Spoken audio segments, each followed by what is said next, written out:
चिराग झाला होता, नेस्तानाबूत केला होता आदिलशाही निजामशाही मुघलांना. थया थया नाचत होते राज.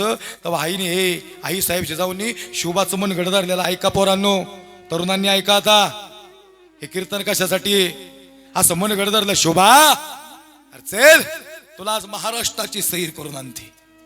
आई महाराष्ट्र बघितलं नाही वय ग मी? अरे तसं न बरं, खरा महाराष्ट्र दाखवते, बघ काय चाललंय महाराष्ट्रात.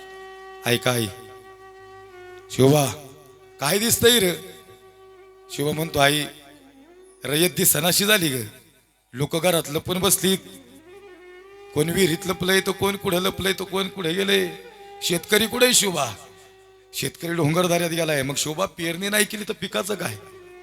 आई माफ कर ग, मला तुझी भाषा समजत नाही. शोभा तुला भाषा समजती, तुला दुसऱ्या भाषेत सांगेन मी. राग होता आई साहेब जिजाऊंच्या हृदयात. अरे संपवलेलं तुम्हाला लक्षात येते का? मी काय मगाशी पहिलं वाक्य बोललो, छत्रपती शिवाजीराजे धर्मवीर शंभूराजे ही माणसं जर नसती ना, तुम्हाला इथं बसून दिलं नसतं कोणी, या पठ्ठ्याला इथं उभं राहून दिलं नसतं. तुम्ही तिथून उठले असते ना, नारड्यावर समशेरी ठेवल्या असत्या, तुमच्या शब्द बोलून दिला नसता. हे शाश्वत सांगतोय तुम्हाला. मासाहेब सांगतात, मासाहेब जिजाऊ सांगतात, रिपीट करायचं. मासाहेब जिजाऊ सांगतात, हे शोभा धरलं मन गट, अरे सांग कुठे रयत? आई रयत हवालदिल झाली ग. शोभा शेतकरी, आई शेतकरी संपला ग. मग शोभा खरंच सांगा तर हृदयातून या महाराष्ट्रातली स्त्री सुरक्षित आहे का? आई माफ कर तुझ्या शोभाला, माफी नाही मागायची, उत्तर ऐकायचंय. धारा तर ती पडलेली स्त्री दाखवली. शोभा रे बघ रे त्या माता भगिनीकडे, एकदा बघ तर कर. आई माफ कर ग. नाही माफ करणार बघ. राग आला आईला. राग येऊ द्या तुम्हाला, पोरं शौर्यवान बनवा. किती दिवस म्हणणार बाहेर जाऊ नको, भोकाडी नाही नाही, धर्मासाठी उभी राहिलीत पोर पाहिजेत, उभी राहिलीच पाहिजेत. माझ्या हृदयाची चिड समजून घ्या बरं. हे सांगता नाही ना, माझ्या दमण्यात रक्त सळसळ करतं सागर महाराज. हे सांगता नाही ना, डोळ्यातलं पाणी येतं राव. ती आई म्हणते शिवार बघ तिच्याकडं. राजा म्हणतो आई नको बघायला लावू ग. अरे काय झालं? काय पेटून उठत नाहीस तू? अरे कशासाठी तुझा जन्म? अरे शहाजी राजे भोसलेनी त्याग केलाय तुझ्या बापानं. हे स्वराज्याची संकल्पना बघितली. अरे तुला चीड येत नाही का रे हे बघून? काय बघितलं माहिती का? अरे हातपाय तोडलेले त्या स्त्रीचे, या सैतानाने वरबडून खाल्ली तिला. अरे डोळे काढले बाबा तिचे. 2 वर्षाचं पोरग पोटावर बसलंय. त्या आईचं त्याला वाटतंय डोळे उघडे ठेवल्यात, पण बुबुळं काढलीत ना. ते पोरग म्हणते आईने मला दूध पाजावं. शोभा अरे तिनं डोळं उघडं नाही ठेवलं, तिचं डोळं काढल्यात. अरे तिला कापली रे डोक्यापासून नकापर्यंत. शोभा अरे कधी जागा व्हायचं आपण? हे आदिल, हे निजाम, हे मुघल, हे कुतुब, अरे हे बायका मारून आली त्यांच्या. तू का नाही उभा राहत? शोभाला राहावाला राजाला. राजा भक्त 2 वर्षाचं पोरग, त्याच्या दया तर येऊ दे. हे त्याला कळव. आई त्या लेकराला जवळ घेतलं ना, कळव. महाराज काय म्हणले माहिती का? ते पोरग त्याला वाटलं जसं काय अनाथ नाही झालो, अनाथाचा बाप मला भेटला. महाराजांना कडकडून 2 वर्षाच्या पोराने मिठी मारावी. राजा ते तुला म्हणते या परी पोरग अनाथ नाही झालं पाहिजे. राजा ते लेकरूच्या डोळे बघ. ती आई तुला सांगते या परी स्त्रीच्या इज्जतीला हात लागता कामा नाही. राजा तुला उभं राहावं लागल. राजाला चिड आली. राजा म्हणतात मा दुधाचे अभिषेक करून कुणी कशाचे अभिषेक केले असतील, पण शब्द देऊ का आई तुला? या भगिनीची हालत बघून सांगतो आई, आज हा राजा रक्ताचा अभिषेक करल. आणि तुला शपथ घेऊन सांगतो स्वराज्याची या परी या महाराष्ट्राच्या स्त्रीला धक्का लागणार नाही. हा शब्द या शोभाचा आहे.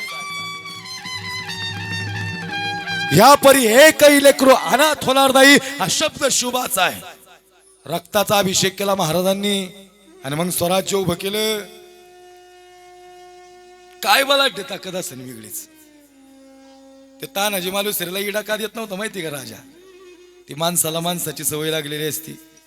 एकदा माणूस निघून गेला ना, मातीत गेलेला माणूस परत येत नाही गड्या. किती माणसं बघितली आम्ही, गेली राव अशी पाखरागत उडून. समोरासमोर सुनील भाऊ 2 वर्षापूर्वी मागच्या वर्षी काम करताना समोरचा माणूस निघून जावा, आठवणी अजून बी ताज्या आहेत राव.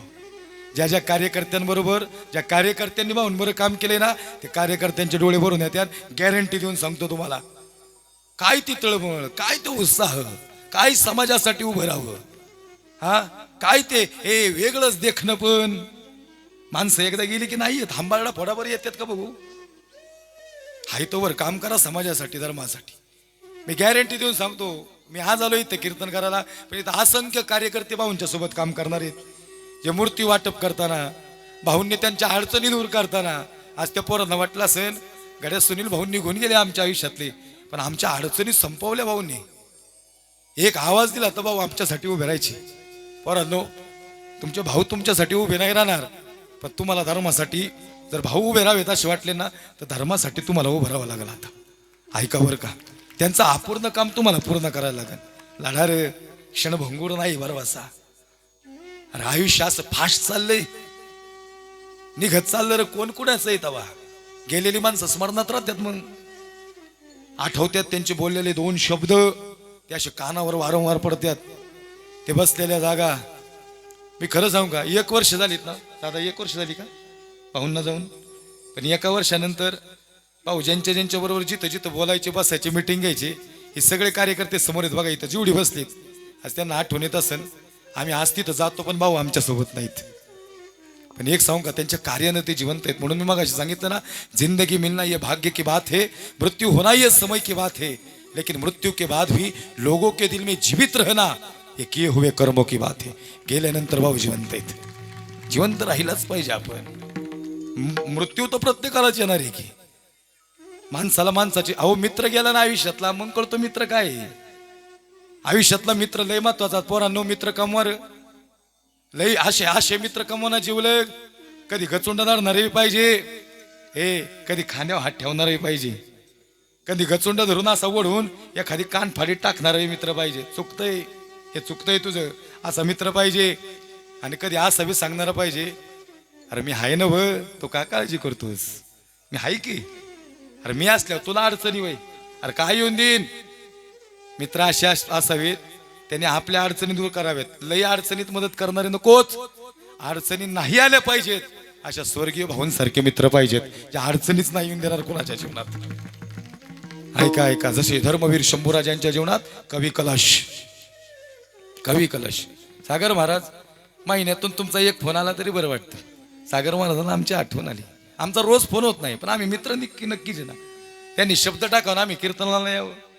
हे माझं शाश्वत कीर्तन आहे. हे मी जे आहे तेच सांगतो गोविंद महाराज. त्या दिवशी तर वातावरण नव्हतं कीर्तनात, नुसता स्पर्श केला, आई तुमचे डोळे भरून आले राव. ही सवय होती माणसाला माणसाची. एखाद्या जीवनातला बाप निघून गेला, मग लेकरांना इथला बाप काय असतो ते बापाचं काळी. बाप स्वाभिमानी बाळा, त्याचा कण खरकणा, त्याच्या हृदयात सुद्धा लाजाळूची संवेदना. त्याची पहाडाची छाती, त्याचं हृदय गुलाब, त्याच्या घामाच्या धारांना हिऱ्या मोत्याचा रुबाब. बाप हसतो रे कसा, जसा पाण्यातला मासा, अरे त्याच्या डोळ्यातला आसव तुला दिसणार कसा. बाप वागवी मुलांना तळ हात पाकळ्यात, अशा बापासाठी यावे एकदा पाणी या डोळ्यात. एकदा तरी पाणी आलं पाहिजे गड्या, बापासाठी रडलं पाहिजे बरं का. पोरांनो, माझी एक इच्छा आहे, तुमचा बाप जायच्या आधी एकदा कडकडून मिठी मारून घ्या. गेला नाही की गेला जो शेवटचा बाप. मग मेल्यावर दिसला हो. पोराला म्हणलं, पोरा टाक की पाणी अंगाव. पोरग म्हणते, अहो काळी पडली बापाची पाठ, आयुष्यभर ह्या बांधावने त्या बांधाव गेला, दिसलाच नाही हो. आज